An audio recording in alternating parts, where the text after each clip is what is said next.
بالعالمين أحمده ونستعينه ونستغفره ونستهديه ونتوب إليه ونعوذ بالله من شرور أنفسنا ومن سيئات أعمالنا من يهد الله فلا مضل له ومن يضلل فلا هادي له أشهد أن لا إله إلا الله وحده لا شريك له وأشهد أن محمدا عبده ورسوله صلى الله عليه وعلى آله وصحبه وسلم تسليما كثيرا اللهم صل وسلم وبارك على نبينا محمد وعلى آله وصحبه أجمعين معاشر المسلمين والمسلمات رحمكم الله أوصيكم ونفسي بتقوى الله فقد فاز المتقون يا أيها الذين آمنوا اتقوا الله حق تقاته ولا تموتن إلا وأنتم مسلمون.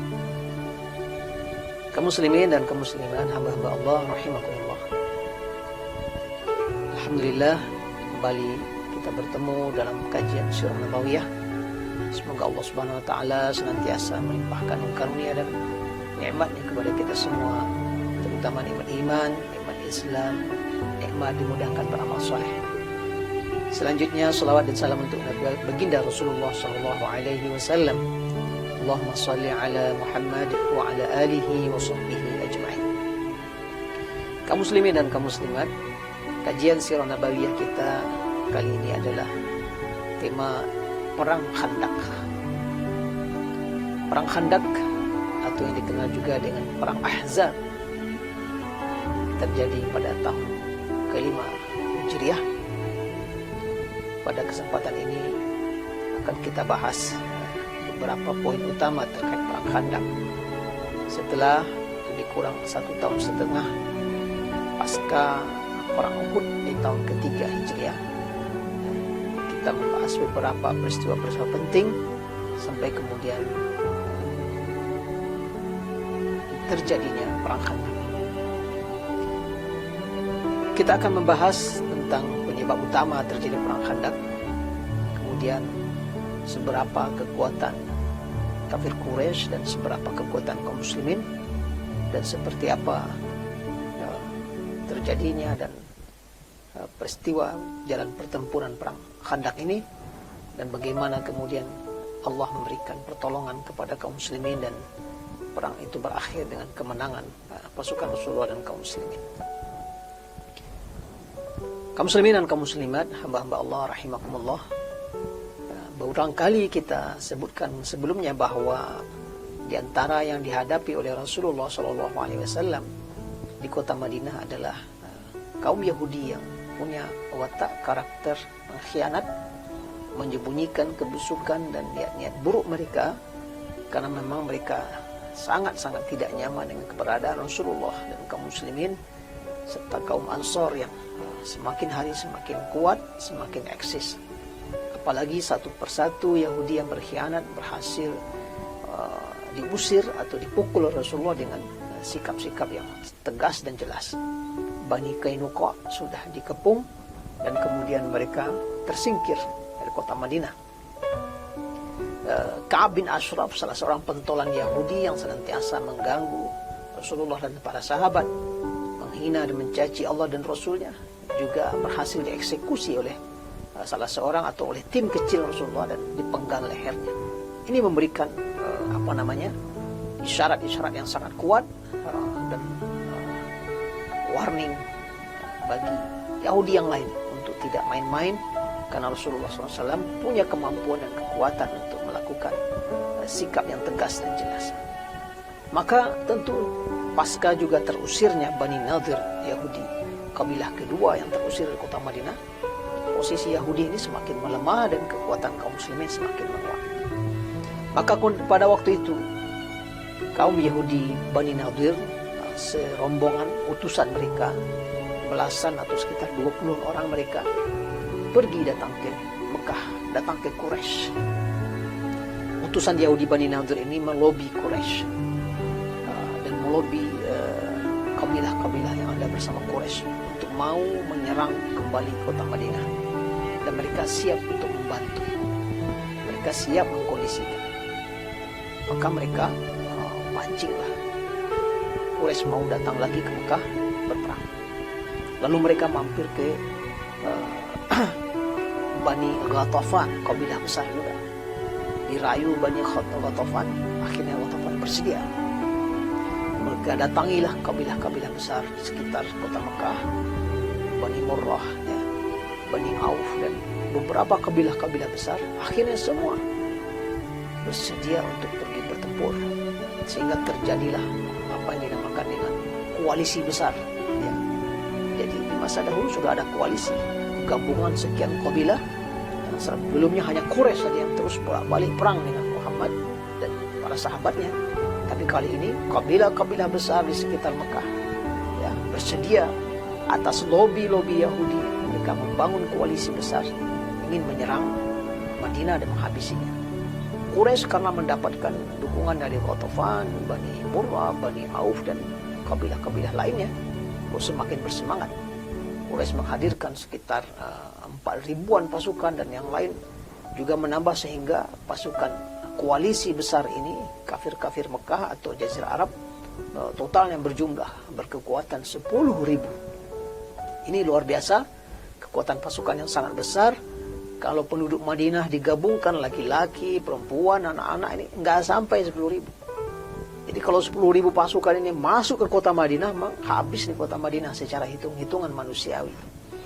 Secara hitungan matematis, 10.000 menyerang serentak kota Madinah, tidak akan bisa Madinah bertahan. Apalagi ini Yahudi, ya, berjanji untuk bersekongkol untuk ikut membantu nanti. Bani Nadir karena sudah terusir, mereka punya kepentingan untuk balas dendam. Maka berangkatlah masing-masing kabilah ini dari tempat mereka masing-masing, sehingga Rasulullah segera mendapatkan informasi. Ya, seperti kita sampaikan, Rasulullah tetap menanam mata-mata di banyak tempat. Begitu strategi, tidak saja membiarkan situasi berjalan apa adanya, tapi Rasulullah memiliki informasi dari orang-orang kepercayaannya. Maka mendengar informasi koalisi besar kafir Quraisy dengan beberapa kabilah besar datang menyerang Madinah, Rasulullah segera melakukan majelis permusyawaratan tinggi dengan para sahabat. Ini bagaimana menghadapi, tidak lagi seperti perang Uhud di tahun ketiga Hijriah yang datang hanya sekitar 3.000, ini 10.000. Maka Rasulullah bermusyawarah. Dihadang keluar juga belum tentu ini. Maka waktu itulah sahabat Rasulullah yang mulia Salman Al-Farisi, ya, Salman yang masuk Islam di Mekah, dia aslinya adalah dari Persia, dari Iran, tapi dia sudah pindah agama. Dulu Abu Majusi, sempat masuk Nasrani, ya, karena orang tuanya pendeta, tapi dia mendapatkan informasi ada Nabi akhir zaman, orang yang jujur, hidup di negeri yang banyak pohon kormanya. Ya, Salman masuk Islamnya di Madinah. Nah, Salman memberikan usul kepada Rasulullah SAW. Ya Rasulullah, kami di kampung kami, kalau kami diserang, kami membuat khandak, membuat parit, lubang yang dalam dan lebar, sehingga musuh terhalang tidak bisa masuk ke kota kami.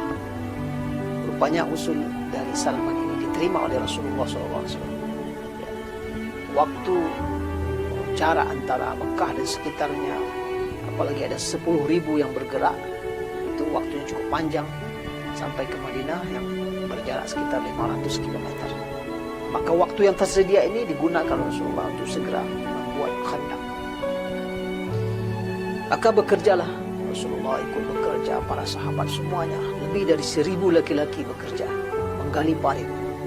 Ya, bisa kita bayangkan kira-kira lebarnya berapa parit, kira-kira lawan tidak bisa melompat, kuda tidak bisa menyeberang, tidak bisa turun ke bawah, juga pasukan berpanah tidak bisa menyerang dari seberangnya ke arah pasukan kaum muslimin. Ya, tentu sekira-kira lebarnya membuat pasukan lawan terkendala menyeberang ke kota Madinah.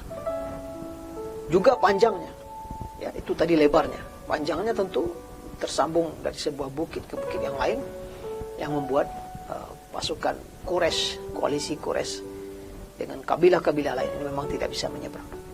Bekerjalah Rasulullah dan para sahabat menggali parit. Rasulullah ikut mengangkat batu, mengangkat pasir. Dan mereka dalam kondisi kadang kelaparan juga, keterbatasan makanan dalam bekerja ini. Maka di tengah mereka menggali parit ini terjadi banyak peristiwa, terjadi mukjizat Rasulullah SAW. Di antaranya para sahabat menjumpai batu yang besar ketika menggali parit, sehingga cangkul dan alat pukul mereka tak mampu untuk menyelesaikan batu tersebut. Lalu mereka mengadukan ini kepada Rasulullah SAW. Maka kemudian Rasulullah turun dan memukul batu besar ini dengan alat pukulnya sampai 3 kali. Sambil memukulnya Rasulullah sekali bertakbir, Allahu Akbar. Lalu Rasulullah SAW mengabarkan, saya diperlihatkan kunci istana Persia. Lalu dipukul lagi, Allahu Akbar. Saya dilihatkan kunci negeri Syam. Lalu kemudian dipukul 3 kali lagi, takbir, Allahu Akbar. Saya diperlihatkan kunci istana Yaman. Di Rasulullah SAW, para sahabat kondisinya saja bekerja juga tidak saja lelah, juga lapar, juga situasinya ada suasana ketakutan. Musuh sudah akan segera datang, kekuatannya bukan main jumlahnya. Sementara juga dapat informasi Yahudi Bani Quraisyah dari dalam juga akan berkhianat. Mereka dilobi-lobi untuk bergabung dengan koalisi besar kafir Quraisy. Sampai-sampai para sahabat untuk sekedar buang air saja mereka khawatir, takut. Dalam suasana takut begini, Rasulullah memberikan kabar gembira sambil memukul batu besar. 3 kali pukulan, semua batu itu hancur berkeping-keping seperti pasir. Dan Rasulullah mengabarkan bahwa nanti akan menaklukkan Persia, menaklukkan negeri Syam, bahkan dakwahnya akan sampai ke negeri Yaman yang diisyaratkan dengan bahwa beliau diperlihatkan oleh Allah kunci-kunci 3 negeri besar itu. Ini sebuah mukjizat Rasulullah SAW ketika menggali Khandaq. Kemudian juga di tengah kelaparan mereka bekerja, ada sahabat Rasulullah Abu Talha mengamati Rasulullah juga sangat lapar. Maka beliau memerintahkan istrinya untuk memasak, menyembelih seekor kambing ya ukuran biasa saja, dan berniat ingin mengundang Rasulullah dan beberapa orang sahabat saja untuk makan bersama. Tapi ketika selesai memasak, Abu Talha mengundang Rasulullah. Rupanya Rasulullah mengundang seluruh para sahabat yang menggali Khandaq, jumlahnya lebih dari 1.000 orang, yang membuat kebingungan istri Abu Talha. Padahal dia memasak hanya untuk segelintir orang saja, tapi dengan keberkahan dan mukjizat Rasulullah SAW, makanan yang dimasak itu cukup untuk makan seluruh pasukan yang 1.000 orang.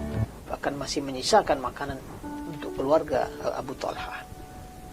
Ini di antara peristiwa yang merupakan mukjizat Rasulullah SAW ketika proses penggalian Khandaq. Kemudian kaum muslimin dan kaum muslimat, hamba-hamba Allah yang mulia, maka sampailah pasukan Quraisy, koalisi besarnya dengan Ghatafan, Bani Murrah, Bani Auf, dan kabilah-kabilah besar lainnya sudah sampai di mendekati kota Madinah dengan kekuatan 10.000 prajurit yang akan bisa itu memporak-porandakan kota Madinah semuanya. Namun mereka terkaget, ternyata mereka dihadapkan dengan Khandaq atau lubang parit yang besar, sehingga mereka tidak bisa masuk kota Madinah. Ada yang mencoba bermanuver masuk ke dalam, dihadapi oleh pasukan kaum muslimin sehingga tidak bisa dan balik mundur. Mereka betul-betul marah, emosi, penasaran, dan hanya bisa berputar-putar membuat kemah-kemah mereka di seberang Khandaq itu. Dan mereka sangat kesal sekali, tidak bisa melakukan upaya lain. Padahal mereka sudah dengan kekuatan yang besar untuk menghancurkan kota Madinah. Berhari-hari mereka melakukan pengepungan. Di saat yang sama, Yahudi Bani Quraisyah juga melakukan pengkhianatan. Mereka mulai merengsek juga dari belakang. Nah, ini menimbulkan kecemasan Rasulullah. Untunglah ada ummahatul muslimin yang berhasil membunuh 1 orang dari Yahudi Bani Quraisyah dari belakang, sehingga Bani Quraisyah mengira di barisan belakang itu juga ada pengawalan sehingga membuat mereka tidak berani maju untuk lebih menyerang dari belakang Rasulullah SAW. Nah, ini suasana yang dialami oleh pasukan Rasulullah SAW. Mereka dalam terkepung dan mereka hanya bisa bertahan seperti itu. Nah, pada kesempatan ini Rasulullah SAW sudah harus mengambil siasat dan strategi. Beliau sudah merancang bagaimana untuk memecah belah, memporak-porandakan koalisi besar ini. Karena 10.000 akan dihadapi perang. Kemudian Rasulullah SAW sudah siap-siap mengirim utusan kepada kabilah atau Bani Ghatafan. Rasulullah ingin menegosiasi, berunding. Dia akan segera mengirimkan utusan kepada Ghatafan, minta Ghatafan keluar dari koalisi. Jangan mau berkoalisi dengan Quraisy. Dengan janji, dengan balasan sepertiga kurma kota Madinah untuk dia. Jadi Rasulullah melakukan sebuah siasat, strategi. Karena menghadapi 10.000 tidak kuat. Beliau berusaha untuk memecah kekuatan koalisi besar ini. Dan bersedia akan serahkan sepertiga kurma Madinah untuk mereka. Tapi sebelum Rasulullah mengeksekusi ini, Rasulullah juga bertanya kepada kaum Ansar, kaum orang pemilik kota Madinah. Bertanya kepada Sa'ad bin Mu'az, bagaimana kira-kira? Tapi Sa'ad mengatakan, tidak usah ya Rasulullah, kami tidak takut. Ya, kita hadapi saja dengan senjata kita mereka semuanya. Engkau tidak usah merisaukan kami. Jadi, karena Rasulullah ingin keselamatan kota Madinah. Tapi ternyata Sa'ad bin Mu'az, ya, pemimpin Ansar, loyalitasnya, kesiapannya bersama Rasulullah, kesiapannya menanggung kerugian besar sebagai resiko bersama Rasulullah SAW, tidak diragukan lagi. Maka tidak jadilah Rasulullah SAW mengeksekusi rencana ini. Tetapi ini juga sebuah strategi perang, memecah lawan dan musuh. Boleh saja kemudian menjalin sebuah kerjasama dengan sebagian musuh untuk mengurangi tekanan pada Rasulullah dan para sahabat. Namun dengan izin Allah Subhanahu wa taala, rupanya waktu itu salah seorang dari Bani atau kabilah Ghatafan ini, namanya Nu'aim bin Mas'ud, yang berasal dari kabilah Bani Ghatafan, dia masuk Islam. Dia datang kepada Rasulullah. Inilah hadiah dari Allah Subhanahu wa taala. Kalau sebelumnya setelah perang Uhud ada Ma'bad bin Abil Ma'bad masuk Islam dan berperan dalam memporak-porandakan Quraisy, kali ini adalah Nu'aim bin Mas'ud. Dia datang kepada Rasulullah, Rasulullah, saya ini orang Ghatafan, saya dekat dengan Quraisy, saya masuk Islam. Dan mereka tidak tahu saya masuk Islam. Maka dia kemudian menawarkan tipu daya untuk memecah belah pasukan Quraisy dan koalisinya. Maka Rasulullah mengizinkan, al-harbu khud'ah, perang itu tipu daya. Maka kemudian Nu'aim menjalankan misinya untuk memecah belah barisan koalisi. Sebelum dia menemui Quraisy dan Ghatafan, dia datang dulu ke Bani Quraizah. Karena Bani Quraizah ini juga koalisi dari Ghatafan. Ya, kawan juga dengan Bani Ghatafan, kabilah Ghatafan. Maka Nu'aim datang dulu kepada Quraizah. Karena dia datang, Quraizah tidak ada curiga. Quraizah tidak tahu bahwa dia sudah masuk Islam. Wahai Quraizah, kalian kan kenal saya.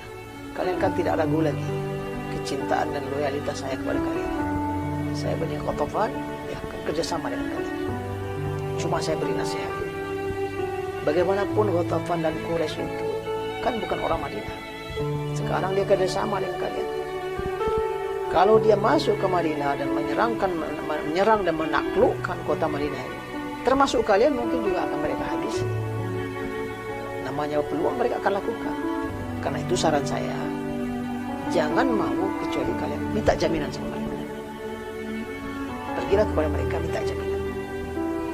Orang Bani Quraizah berpikir, wah iya juga ya, gimana pun mereka nggak orang kita juga, nggak orang Madinah. Nanti kalau masuk ke dalam, selesai dengan kaum muslimin, kita pun diselesaikannya. Baik, ini nasihat kamu benar sekali. Kemudian Nu'aim pamit. Setelah itu dia datang ke Quraisy. Sama kalimatnya, wahai Quraisy, engkau tahu saya kan, saya Ghatafan. Kalian tahu kan loyalitas saya, cinta saya kepada kalian juga. Syarat saja ini, kita mau menyerang masuk. Bani Quraizah itu belum tentu bisa dipegang. Ya. dia juga akan minta jaminan kita akan bersama mereka. Maka kalau nanti mereka minta jaminan, jangan pergi. Berarti dia nggak sepenuhnya loyal. Ini tipu daya yang dilakukan oleh Nu'aim. Padahal yang menyuruh minta jaminan itu usulan dia. Selesai dengan Quraisy, oh iya betul juga ini. Lalu dia pergi ke Ghatafan. Dia orang Ghatafan. Dia sampaikan hal yang sama, disampaikannya kepada Quraisy. Nanti kalau Quraisy datang minta jaminan, udah jangan mau. Ini berarti mereka tidak setia, tidak betul-betul untuk sama-sama memerangi Rasulullah dan kaum muslimin. Ghatafan juga termakan hasutan atau tipu daya dari Nu'aim bin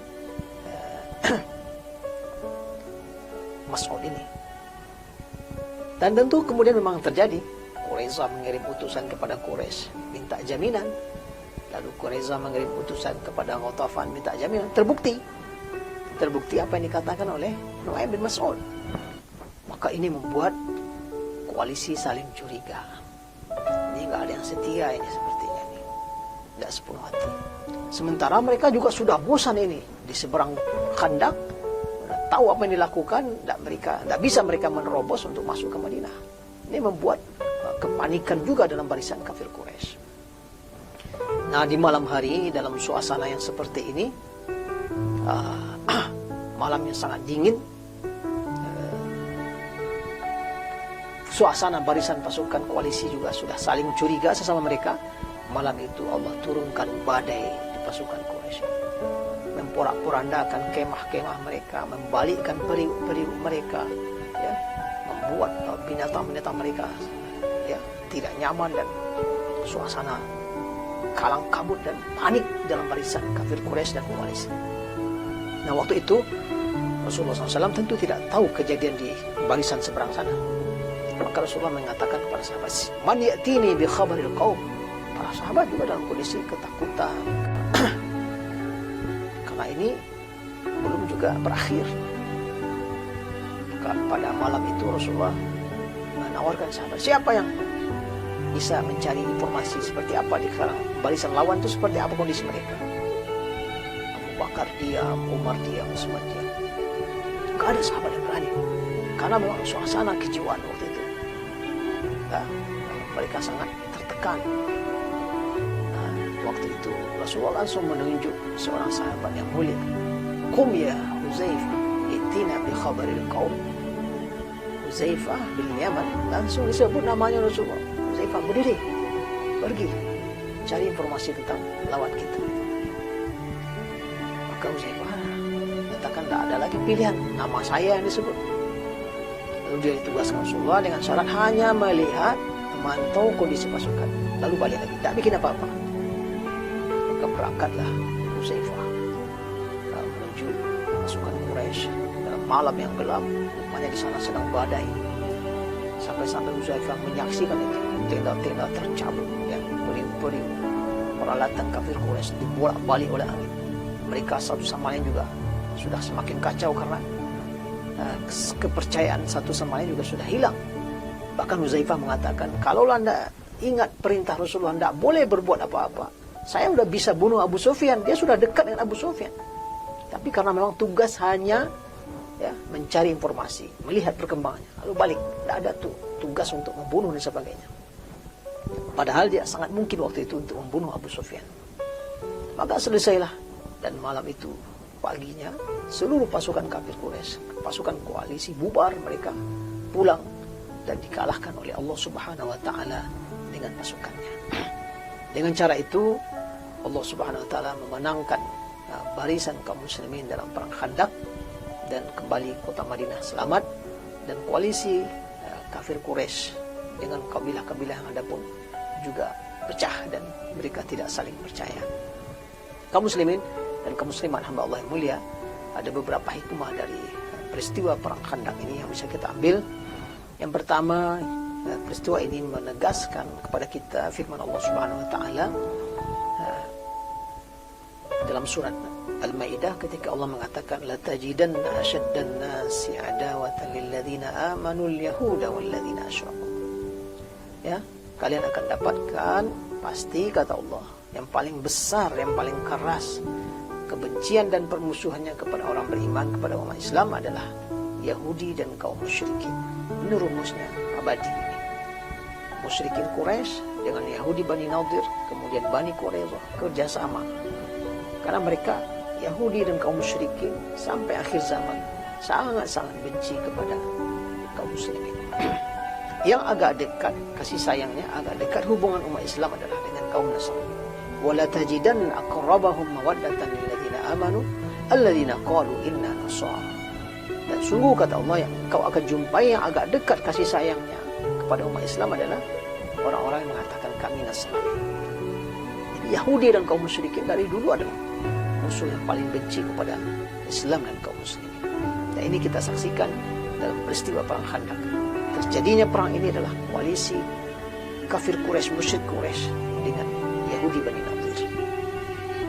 Yang kedua, pelajaran kita ambil dari peristiwa perang Khandaq adalah betapa Rasulullah SAW mengakomodasi perkembangan zaman, menggunakan strategi yang digunakan oleh orang lain, yaitunya menggunakan Khandaq dalam bertempur. Sarana prasarana walaupun muncul dari orang kafir, dia secara hukum asalnya adalah mubah. Bahkan pada situasi tertentu dia bisa menjadi pilihan utama. Yang tidak boleh dipakai oleh umat Islam adalah ideologi, budaya yang ada kaitannya dengan agama. Maka umat Islam dilarang oleh Rasulullah SAW menyerupai, ya, man tashabbaha biqaumin fahuwa minhum. Kata Rasulullah SAW, siapa menyerupai suatu kaum maka dia bagian dari kaum itu. Tapi ini konteksnya terlarang kalau kaitannya dengan ideologi, akidah. Kita tidak boleh menyerupai bangsa Yahudi dan bangsa Nasrani, kaum musyrikin dalam sembahan, dalam beribadah. Tidak ada cerita menyerupai mereka. Rasulullah SAW sebelum datang syariat azan, tidak ada panggilan sholat itu. Apa tanda waktu sholat? Belum ada azan. Ada sahabat yang mengusulkan kita pakai lonceng ya Rasulullah. Rasulullah nggak suka karena lonceng identik dengan Nasrani. Ada sahabat mengusulkan kita pakai trompet. Rasulullah tidak terima pakai trompet karena itu identik dengan ibadah Yahudi. Lalu kemudian turunlah azan melalui mimpi sahabat mulia, sahabat Zaid bin Abdullah, dan juga ada dalam mimpi Umar bin Khattab. Diajarkan oleh malaikat kalimat-kalimat azan. Urusan ibadah, nggak ada ruang untuk menyerupai ibadah agama lain. Tapi memakai strategi urusan-urusan duniawi itu sesuatu yang asalnya mubah. Maka Rasulullah menggunakan ide perang orang Persia menggunakan Khandaq. Pelajaran yang ketiga, bagaimana pondasi kehidupan sosial yang juga diletakkan oleh Rasulullah SAW, di mana kaum muslimin semuanya ada musawah, sawasiyah, ada kesamaan status dalam masyarakat kota Madinah. Tidak ada beda. Rasulullah turun bekerja menggali Khandaq, para sahabat turun bekerja menggali Khandaq. Tak ada strata sosial di antara mereka. Kesamaan ini juga sebuah pondasi kehidupan sosial masyarakat Madani, masyarakat kota Madinah, dan sampai kapanpun bila kita ingin membangun peradaban masyarakat muslim yang benar adalah sawasiyah, kesamaan, kesetaraan semua masyarakat dalam tugas dan kewajiban. Kemudian terakhir pelajaran yang bisa kita ambil dari peristiwa ini adalah bagaimana cinta para sahabat, loyalitas para sahabat kepada Rasulullah SAW dalam segala situasi dapat kita buktikan. Dalam situasi tenang, damai, cinta dan loyalitas memang biasanya selalu ada dan hadir.